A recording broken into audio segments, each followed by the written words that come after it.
Hierdie week vier ons Pinkster, die uitstorting van die Heilige Gees.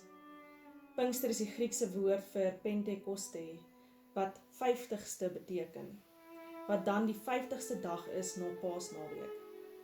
Hierdie week gaan ons elke dag in stilte en gebed spandeer, gelei deur skriflesing.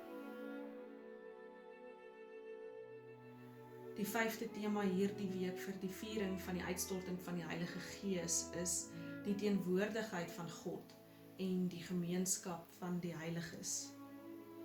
Ons gaan 'n oomblik van stilte tyd neem en dan gaan ons nadink oor die skriflesing en ook die vrae wat gevra word. Die eerste skriflesing is Handelinge 2 vers 28.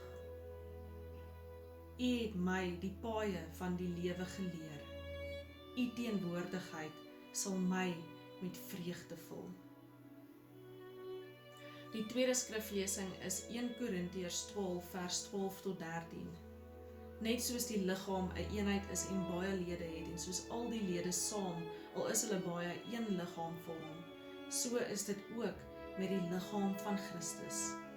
Omdat ons almal een liggaam geword het, is ons almal met die een Gees gedoop. Of ons nou Jood of Griek is, slaaf of vry, ons is almal van die een Gees deurdrink.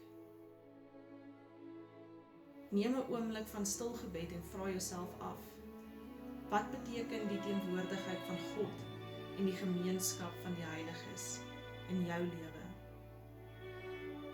Dink na oor die skriflesing en wat dit in jou lewe beteken. Wat het vir jou uitgestaan?